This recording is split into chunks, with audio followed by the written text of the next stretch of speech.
Биздин урматтуу элибизге, журтубузга, калкыбызга кайрылып кетет элем. Чагымчылыкка алдырбаңыздар. Жок жерден жөнөкөй эле чагымчылдардын сөздөрүнө кирип кетпеңиздер. Жөн чагымчылдар ошол элдеги бүгүнкү болуп аткан жакшы иштерди жаманга айлантып, тополоң кылып, кайрадан ушу элди ызычууга алып келгенге аракет кылып атышат. Мына ошого алдырып жибербешибиз керек. Эгер биз ага алдырып жибере турган болсок, мамлекетибиз кайрадан тополоңго кирет. Мына эми гана бутубузга туруп, эми гана мамлекеттүүлүктү кандай экенин сезип келе жатабыз. Мамлекеттин күчүн, баркын, мамлекеттин элге кылган жакшылыгын эми сезе баштадык.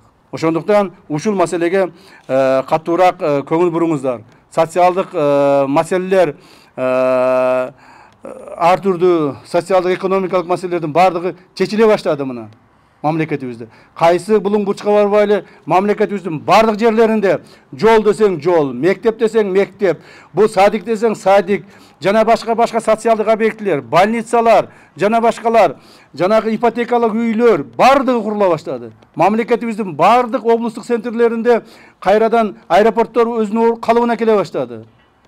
Укук коргоо органдарына, айрыкча куралдуу күчтөргө өтө көптөгөн курал жарактарды, ок дарыларды, аскердик техникаларды сатып алып, мамлекетибиз күчтүү боло баштады.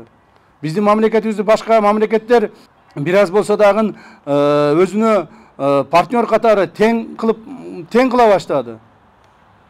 Мына ушул жетишкендиктерибизден, мындан аркы пландарыбыздан айрылып калбаш үчүн биз дестабилизацияга аракет кылган күчтөргө каршы толук бардык күчүбүздү жумшашыбыз керек. Бардык укук коргоо органдары, коопсуздук органдары, жана башка мамлекеттик бардык органдар ушул ишке жапа-тырмак киришишиңер керек.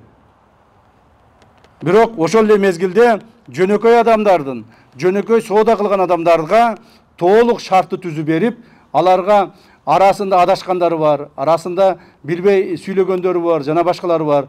Аларга эч кандай кысым кылбагыла. Аларга наоборот жардам бергиле, түшүндүргүлө. Мына ошондой гана жакшылык болот.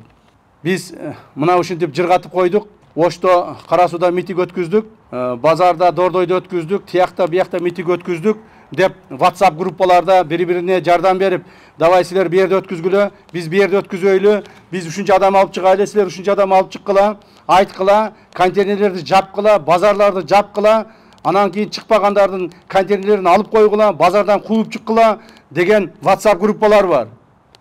Мен ишеничтүү түрдө айтып коеюн, ошол провокаторлорго жазаңарды аласыңар. Алганда да каттуу жазаңарды аласыңар. Провокацияны токтоткулагын. Элди дүрбөлөңгө салганды токтоткула. Элибиз тынч, эсен аман, жакшынакай жашап, өзүнүн тиричилигин өткөзсүн. Биз мамлекет ошо жөнөкөй адамдардын жашоо турмушун жакшыртканга аракет кылышыбыз керек.